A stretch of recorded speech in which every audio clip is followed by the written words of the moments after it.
Bon, je m'appelle Guinde Sissé, je suis assureur de formation. Donc bonjour, je me nomme Alioune Badara Diop, je suis juriste au niveau d'une compagnie financière ici à Dakar. Bon, je me nomme Daoud Souane. Bon, je peux dire que je suis chômeur, je n'ai pas de fonction pour le moment. Je m'appelle Demba Baldé, je suis stagiaire dans une boîte de la place.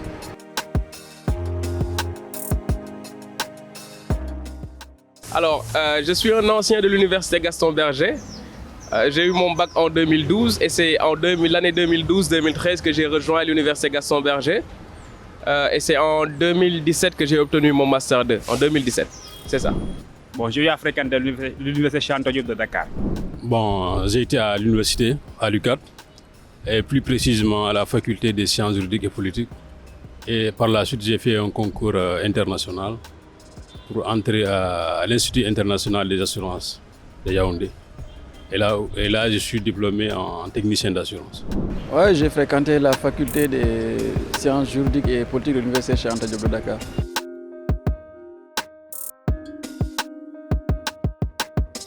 Oui, justement parce que, comme je vous l'ai dit, j'ai eu à faire un master en administration et droit des collectivités locales. Et là, actuellement, je suis en train de faire un autre master que je dois terminer normalement dans 6 mois. Et après ce master, en tout cas, j'ai un projet qui me permettra véritablement de réussir dans ma vie. Bon, je dirais pas encore, dans la mesure où après le diplôme, je suis toujours au chômage et pas toujours d'emploi. Donc pour le moment, je dirais non. Absolument. À l'issue de cette formation, j'ai eu à faire des stages. Et ces stages, différents stages m'ont permis à accéder au milieu professionnel.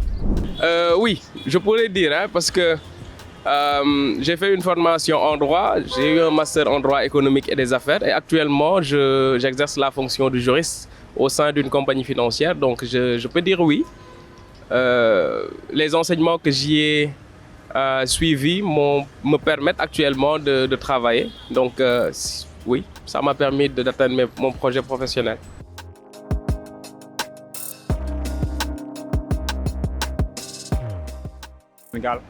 Ça pourra motiver de plus en plus des jeunes de ma génération ou de qui sont la génération qui nous suit, de pouvoir être beaucoup plus motivés à rester ici au pays et continuer les études supérieures ici. Parce que c'est possible ici, parce que nous avons de très bonnes écoles, de très bons professeurs.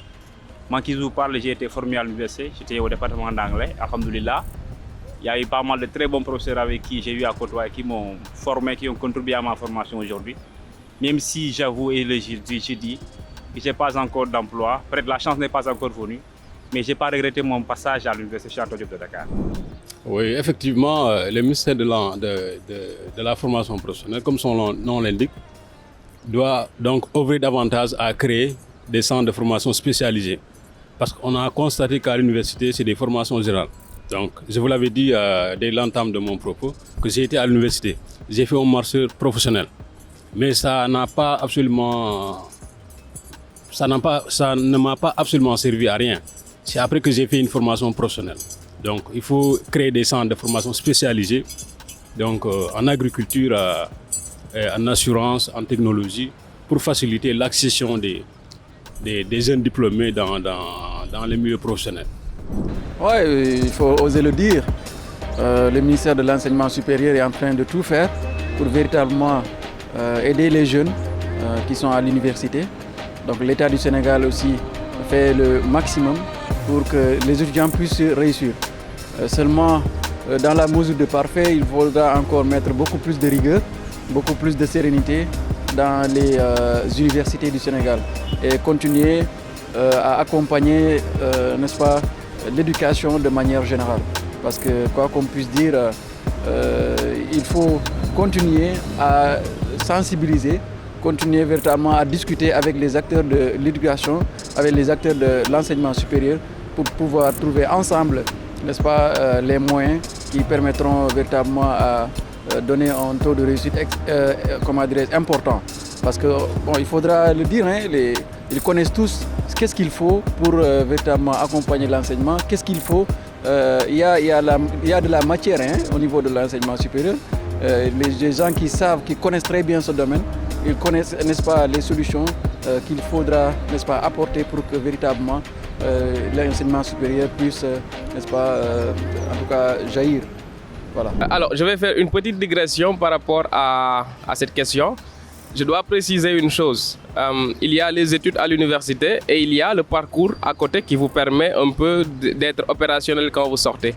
Le grand défi actuellement du ministère de l'Enseignement supérieur, c'est de créer une adéquation entre les enseignements théoriques que l'on reçoit à l'université et des compétences pratiques dont l'entreprise a besoin pour réussir en entreprise. Donc, je devrais dire que le grand défi, c'est de permettre aux étudiants d'avoir des compétences pour les rendre opérationnels quand ils sortent de l'université. Parce que ce n'est pas du tout évident. Je donne mon exemple. Si je n'avais fait que le droit, étudié que le droit et sorti de l'université, peut-être que je ne serais pas opérationnel à la sortie. Mais parce qu'à côté, il y avait l'engagement étudiant, il y avait le syndicalisme, il y avait les associations qui m'ont permis d'avoir des compétences. Et ça, c'est moi qui suis allé vers ça, mais l'université ne m'a pas donné les compétences pour les avoir. Donc le grand défi, c'est que j'encouragerai le ministère à plus impliquer les entreprises dans la gestion de l'université pour qu'ils sachent qu'on puisse permettre aux entreprises, des personnes qui travaillent, qui sont des professionnels, de pouvoir intervenir dans les modules dans les universités pour partager avec les étudiants des techniques pratiques afin qu'à la sortie, qu'ils soient opérationnels.